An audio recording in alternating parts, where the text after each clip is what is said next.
Hello everyone, एक स्वागत है एक बार फिर से आपके अपने यूट्यूब चैनल स्टेट पीसीएस सब में। हम सॉल्व कर रहे हैं करंट अफेयर।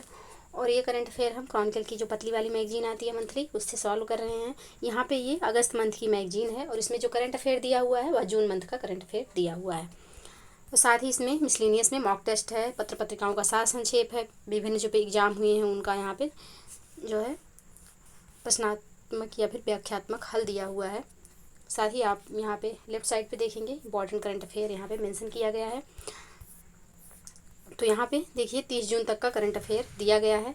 राज्य समाचार हमने पढ़ लिया, राष्ट्रीय भी हो गया है। आज का हमारा टॉपिक है आर्थिकी, यानी कि जून मंथ में जितना भी आर्थिकी से संबंधित, अर्थव्यवस्था से संबंधित करंट अफेयर है उसको यहाँ पे हम सॉल्व करेंगे। तो चलिए स्टार्ट करते हैं। वीडियो स्टार्ट करने से पहले आप लोगों से रिक्वेस्ट है कि यदि आप चैनल पे नए हैं तो चैनल को प्लीज़ सब्सक्राइब कर लीजिए, साथ ही बेल आइकन को प्रेस कर लीजिए ताकि कोई भी वीडियो चैनल पे अपलोड हो तो सबसे पहले नोटिफिकेशन आपको प्राप्त हो।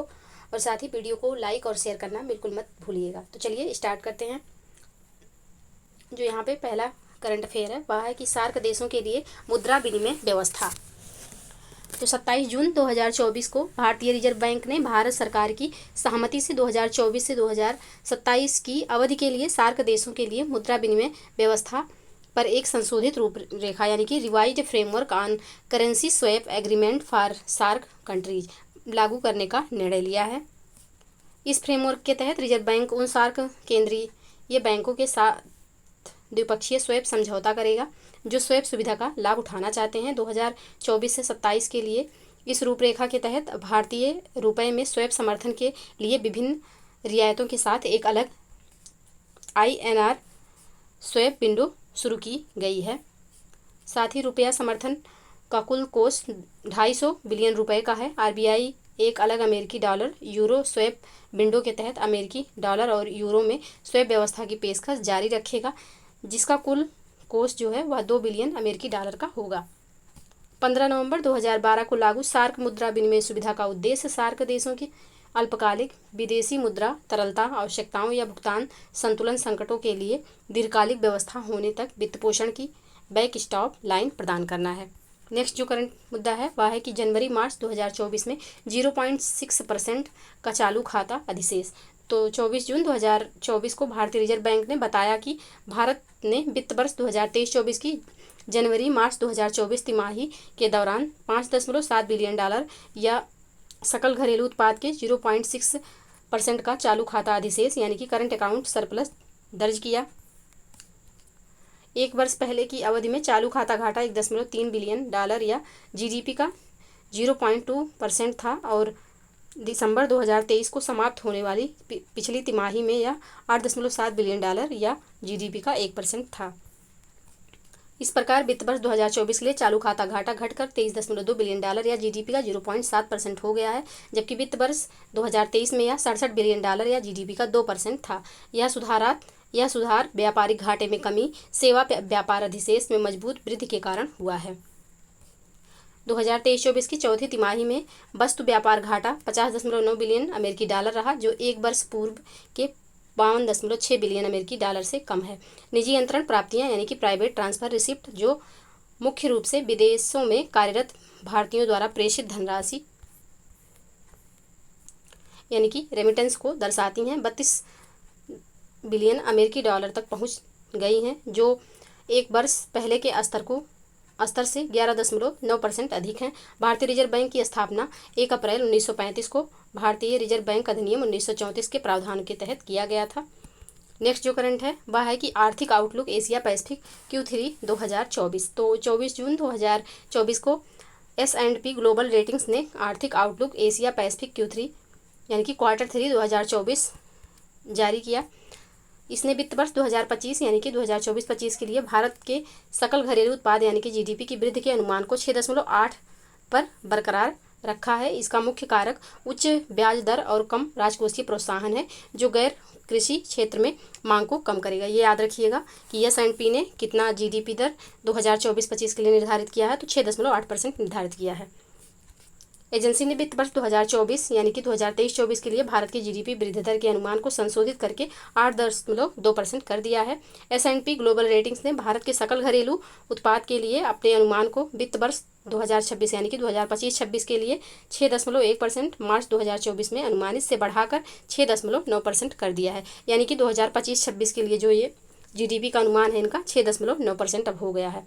और साथ ही वित्त वर्ष 27 यानी कि 2026-27 के लिए भारत के सकल घरेलू उत्पाद को 6.2% से बढ़ाकर 7% कर दिया गया है। S&P ग्लोबल रेटिंग्स ने यह भी अनुमान लगाया है कि वित्त वर्ष 2025 के लिए भारत की खुदरा मुद्रास्फीति 4.5% होगी। कृषि क्षेत्र में संबद्ध क्षेत्रों से उत्पादन के मूल्य पर सांख्यिकीय रिपोर्ट 2024।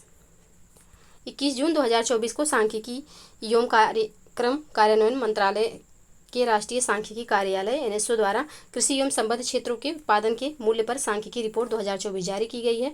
भारत कृषि योग्य भूमि में विश्व भर में दूसरे स्थान पर है, अनाज उत्पादन में तीसरे स्थान पर और मूंगफली, फल, सब्जी, गन्ना, चाय, जूट का अग्रणी उत्पादक है। इसको याद रखिएगा, इंपॉर्टेंट है। यह दूध का सबसे बड़ा उत्पादक भी है। अंडा उत्पादन में दूसरा और मांस उत्पादन में 5वां स्थान है।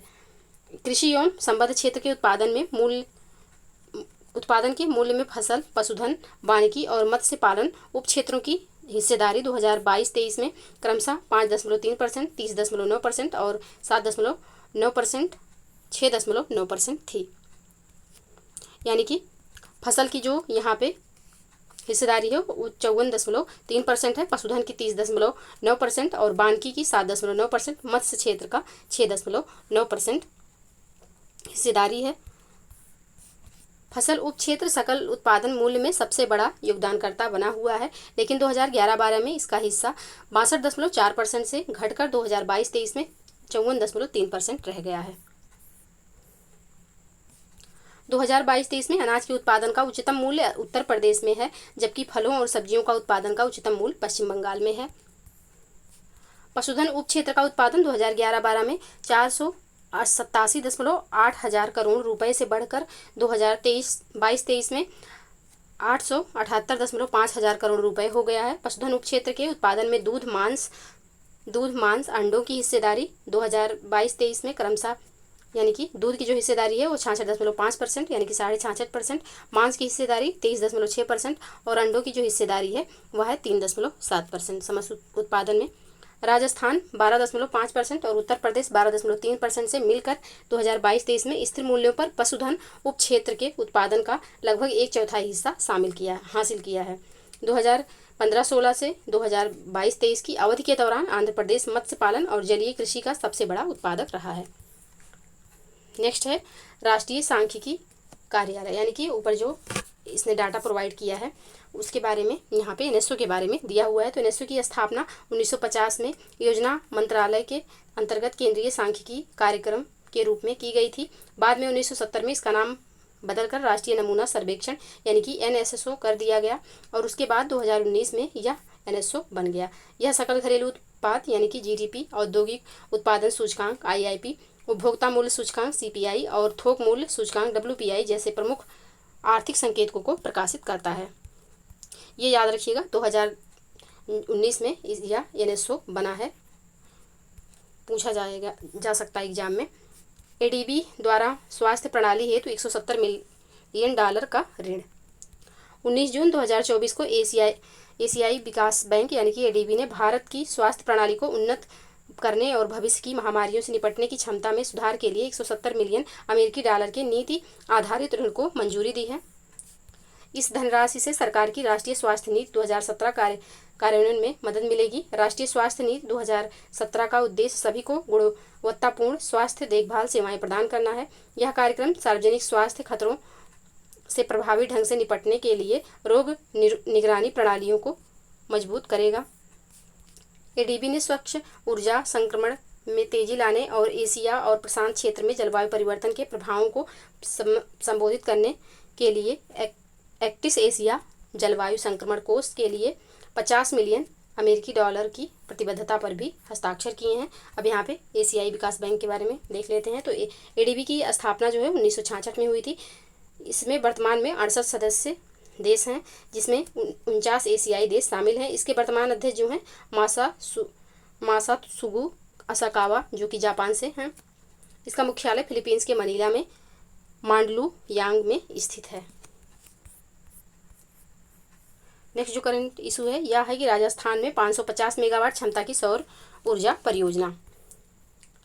17 जून 2024 को अंतर्राष्ट्रीय वित्त निगम यानी कि IFC ने राजस्थान के बीकानेर में ब्रुकफील्ड एसेट मैनेजमेंट द्वारा विकसित की जा रही 550 मेगावाट क्षमता की सौर ऊर्जा परियोजना के आंशिक वित्त पोषण के लिए $150 मिलियन की घोषणा की। ये अमाउंट याद रखिएगा, $150 मिलियन दिया है किसके द्वारा, तो IFC के द्वारा।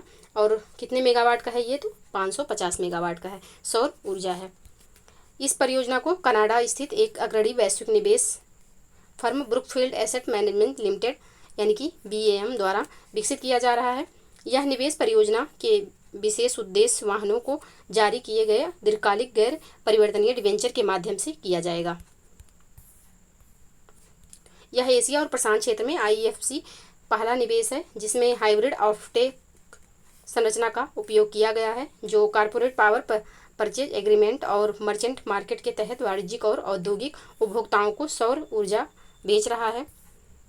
2010 में IFC भारत के नवीकरणीय ऊर्जा और ऊर्जा दक्षता क्षेत्रों को मजबूत करने के लिए परियोजनाओं में $2.79 बिलियन का निवेश किया है। ब्रुकफील्ड के सहयोग से IFC का लक्ष्य अंतर्राज्यीय पारेषण प्रणाली का उपयोग करके भारत भर में बड़े पैमाने पर नवीकरणीय ऊर्जा उत्पादन की बिक्री की व्यवहार्यता का प्रदर्शन करना है। इस परियोजना से सालाना 8,04,408 टन कार्बन डाइऑक्साइड द्वारा ग्रीन हाउस गैस उत्सर्जन को कम करने की उम्मीद है। भारत का लक्ष्य 2030 तक अपनी गैर जीवाश्म ईंधन क्षमता को 500 गीगावाट तक बढ़ाना है। ये पॉइंट याद रखिएगा, लक्ष्य है भारत का। IIT हैदराबाद और रेनसास के मध्य 3 वर्षीय समझौता। 3 जून 2024 को भारतीय प्रौद्योगिकी संस्थान हैदराबाद और जापान की रेनसास इलेक्ट्रॉनिक्स कॉरपोरेशन ने अति व्यापक स्तर पर एकीकरण यानी कि very large scale integration VLSI और एम्बेडेड सेमीकंडक्टर सिस्टम में अनुसंधान और सहयोग के लिए 3 वर्षीय समझौता ज्ञापन पर हस्ताक्षर किया है।